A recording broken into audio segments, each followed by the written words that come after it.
না খেয়ে আমি ঘুমিয়ে রাখছি। আমি ফাতেমা যদি কষ্ট না করি আমি ফাতেমা জান্নাত যেতে পারো না। মা বলি না তুমি কেন বিক্ষোভ করো? মা তুমি স্বামীর কেন শুকরিয়া আদায় না করো?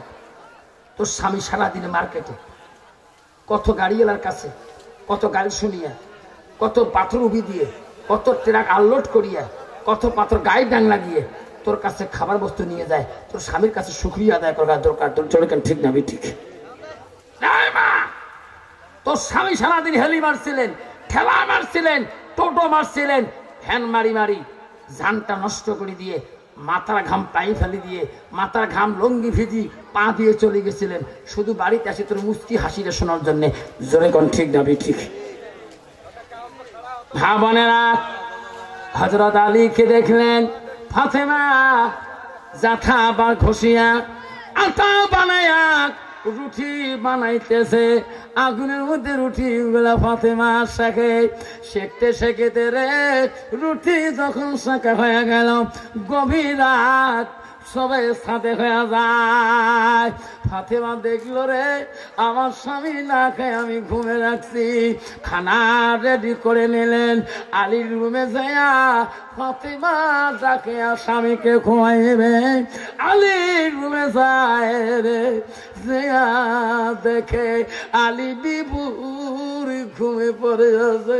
ফাতেমা বলে রে আমি আমার আব্বা রাসূলের মুখে শুনছিলাম মা স্বামী যদি আরাম করে মা ওই আরাম যদি হারাম করে দাও মা ওই নারী জীবনে জান্নাত পাবে না। স্বামী যদি গুসা হয় মা ও আমার স্বামীর গুসা হলে তোমার ইবাদত আল্লাহ পছন্দ করবে না। ফাতেমা ভাবছে আল্লাহ আমার স্বামী এত ক্লান্ত শরীর এত আরামে ঘুমাইছে আমি যদি ডাক মারি স্বামী আমার কষ্ট পেয়ে যাবে। আমি ফাতেমা কি করি ডাকাবো? ও লক্ষ্মী মানে মা বলে না, ও তো লক্ষ্মী মানে মা বলে না, আমার গুণগঞ্জ রাইপুরের মা বলে না, রাখাল পরে কানরের মা বলে না স্বামী কিভাবে ডাকতে হয় ঘুমের মধ্যে আজকে শিখিয়ে নাও। ওরে মা কেমন করে ফাতেমা নিজের স্বামীকে ডাক মারলেন এত বিভোর ঘুমের মাঝখানে? কন্ত মা বোনের জন্য শোনা দরকার আছে কিনা? কতগুলো মেয়ে আছে যে গাছ হবে আসে না নাই মনের ঘুমিয়েছে মনে মানুষ হচ্ছে যেরকম ঠিক যাবি ঠিক। ফাতেমা ডাকাতে ভয় পায়। কেমন করে ডাকাত? ওই জামাই ফাতেমা আলীর মাথার দিকে গেল না,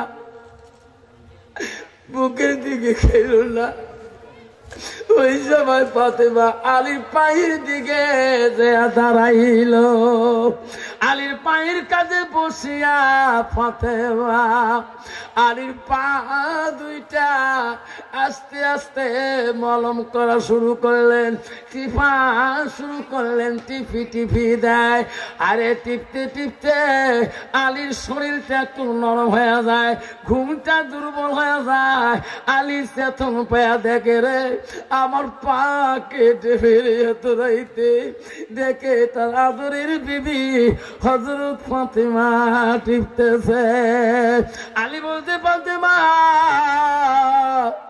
তুমি আমার পা কেন টিপতেছো এত রাইতে? ও ফাতেমা রে তুমি আমার পা বলাইলে, তুমি আমার পায়ে হাত দিলে আমি আলী বড় কষ্ট পাই। কেন স্বামী? ফাতেমা তোমার বিয়ে রাত্রিতে তোমার আব্বা আমাকে বলছে আলী ফাতেমা আমার মেয়ে খায় না, ফাতেমা আমার একটা কলিজার টুকরা।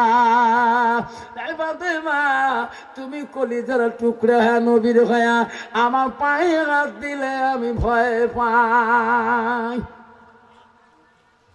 ফাতেমা বলতে স্বামীগণ আপনি শুনছেন ঠিকই, নবী আমার আব্বা বলে দিছে বিয়ে রাত্রি বলছে মা আলী আমার গরিব হচ্ছে বলে রে মা, লে মা আলী আমার গরিব হইতে পারে মা, ওমা আলীর পায়ের তলে তোর জান্নাত।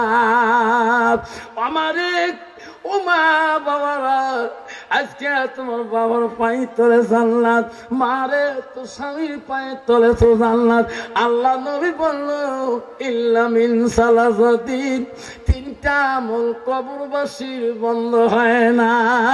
সাদাকাতুন জারিয়াল মিহিয়ান তাফাহু বিহি আওলাদুন সালিহুন ইয়াদুলাহু। শোনা সানরা, আজকে তোমার বাবার পায়ের নিচে তোর জান্নাত, আজকে তোমার মার পায়ের নিচে জান্নাত। মা কবরে গেল, বাবা কবরে চলে গেল। শোনারে জীবনে ওই মাটার নামে বাবাটার নামে কোনোদিন সদকা জানিয়ে দিতে পারলাম না। আব্বারা মনে হয় তোমাদের কষ্ট হচ্ছে, কষ্ট হচ্ছে বাবা, তোর এখন কষ্ট হচ্ছে। 10টা মিনিট বাবা, 10টা মিনিট পরে আমার বক্তা আসতেছেন। একটু তকবির হাত তুলি দেখাবেন, হুজুর কষ্ট হলে হাত তুলি দেখাবেন, আমার মতো হাত তুলবেন, দুটো হাত তুলবেন, তকবির লাগাবেন। না থাকবেন শোনার চারারা, মা ডাক মারতেছে, বাইজিস হ্যাঁ বাইজিস পানি আন, 7 বছরে বাইজিস। মা নামাজের মাধ্যমে 7টা আমি পানি চাইল। হায়রে মা কোনোদিন আমার কাছে পানি 7 বছরে আমার নামাজের আমি পানি চাইনি, আজকে কেন পানি চাই? মা পানি নিয়ে যাচ্ছি, মা এখনই নিয়ে যায়। হযরতে বাইজি 7 বছরই বাচ্চা গো দৌড়ে পাকঘরে চলে যায়। দৌড়ি ঘরের ভিতরে যে রান্না করে দেখে মশকের ভিতরে পানির কলসে 1 পেয়ালো পানি নাই। বাজি বল সর্বনাশ, মা পানি চাইল, পানি কেন নাই? পানি কোথায় পাবো আমি? মা বলে না বন্ধুরা, মা আদেশটা হযরতে বাইজিস কেমন করে রক্ষা করবে? হযরত বাইজিস যখনই ঘরের পাকঘরে পানি পাইল না, ঘরের মধ্যে মশকটা নিয়ে সুদাই পানি আনতে নদীর ঘাটের দিকে যায়। গেটে গেটে বহুদূর পথে যায়, নদীর কিনারে যাইতে বহু সময় লাগে। নদীর কিনারে যায় ওই মশকের মধ্যে পানি নিয়ে আবার বাড়ি বলি দৌড়ি দৌড়ে আসে। আসি দেখে রে মা নামাজ পড়ে ঘুমিয়ে গেছে। বাজিকে সর্বনাশ, আমার মা পানি চাইল, আমার মা কোনোদিন এইভাবে পানি চায়নি। মা তো ঘুমে গেছে, কিন্তু ঘুমের তো মাকে আমি যদি ডাকাই, মা যদি নারাজ হয়ে যায়, আমার বাইজিসের জীবনটা বেকার হয়ে যাবে। আমি কেমন করে মাকে ডাকবো? মাবুদ, আমার মা কোনোদিন পানি চায় না, আজকে কেন পানি চাইল? আমি তো পানি খাইতে পারলাম না। আমি যদি ঘুমিয়ে যাই, আমার মা যদি চেতন পানি না পায়, আমার বাইজিসের জীবনের দাম থাকবে না। আমি বাইজিস পানির মশকটা নিয়ে মার শীতনের মধ্যে দাঁড়িয়ে থাকবো রে। মা ইচ্ছা করি যখন ঘুম ভাঙবে, আমার মা যদি পানি খায়, আমার মা যদি খুশি হয়ে যায়, আমার বাইজিসের জীবন ধন্য হয়ে যাবে। যদি খুব সুবহানাল্লাহ। সারা রাত বাইজিস মার শীতনের মধ্যে পানির গিলাসটা নিয়ে দাঁড়িয়ে রইল। সারা রাত মার আমি ঘুমাইল। সুবহ সাদিকের টাইমে মা ঘুম ভেঙে গেল। ঘুম ভেঙে দেখে রে আদর ছেলেটা বাইজিস পানির গিলাসটা নিয়ে মার শীতনের মধ্যে দাঁড়িয়ে আছে। মা বলছে, বাবা বাবা রে, আমি পানি চাইছিলাম কখন, এখন তো সবে সাদেক হয়ে গেছে বাবা, আমি এই সময় তো পানি খাই না, তুই এখন তো পানি নিয়ে আসলি। মা যখন পানি চাচ্ছিলেন মা, তখন ঘরের মধ্যে পানি ছিল না। মা তোর মহব্বতে পানি আনতে আমি নদীর ঘাট গিয়েছিলাম। বৈদুর পথ মাসতে আসতে আসি দেখি মা পানি নিয়ে তোর ঘুম ধরেছে। মা বলছে বাবা ডাকিস নাই কেন আমাকে? সারা রাত এই ঠান্ডার মৌসুমে পানির মশক নিয়ে দাঁড়ায় আছো। মা তোর যদি কষ্ট হয়, মা তুমি যদি নারাজ হও, আমি বাইরে জীবনে জান্নাত পাবো না।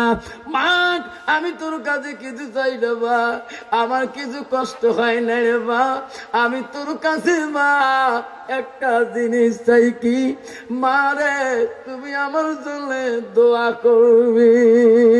আল্লাহর ওলির মা ওয়াইজিসের মা ফজরের নামাজ পড়ি দুই হাত তুলিয়া আল্লাহ দরবারে দোয়া করে কানলে আমরা, আমার সন্তান বাইজিস এক গ্লাস পানির বিনিময় আল্লাহ সারা রাত্রি ঘুমাইতে পারল না। মাবুদ রে আমি মা হয়ে কি ফিরে দেব? আল্লাহ আমি মা দোয়া করি বাইজিসকে পৃথিবীর জমিনে সুলতানুল আরিফিন আউলিয়া না বানা পর্যন্ত দুনিয়া থেকে তুমি ইন্তেকাল করাইও না। মার দোয়া কোনোদিনও বিফল হতে পারে না। আল্লাহ পৃথিবীর জমিনে বাইজিসকে সুলতানুল আরিফিন আউলিয়া বানাইছে। কত যুবক আছে মা বাপের বাড়ি, মা বেটির বাড়ি গেলে পয়সা মেলে না, বাপ বেটির বাড়ি গেলে বউয়ের কাছে পয়সা খুঁজে নিতে হয়, বাপ বেটির বাড়ি গেলে বউমার কাছে 10টা টাকা খুঁজে নিয়ে যেতে হয়, মা ও বেটির বাড়ি গেলে বউমার কাছে 20 টাকা নিলে 20 কোটি কথা বলে, তোরকম ঠিক না ঠিক? আর যদি বাপের বাড়ি থেকে শালা এসে শালির জন্য 500 টাকা দিলেও ওই স্বামীও কিছু করবে না, আর বউকে আর 500 দিলে শোনাটা ভালো হতো, সামনে মোনার পরীক্ষা চলতন, ঠিক না ঠিক? মানে জান্নাত কেমন করে যাও? তুমি জান্নাত কোথায় পাও? আল্লাহ নবীর দরবার আব্দুল্লাহ ইবনে মাসউদ বলছিল, সুম্মা ইয়া নবী গো, ও নবী পৃথিবীর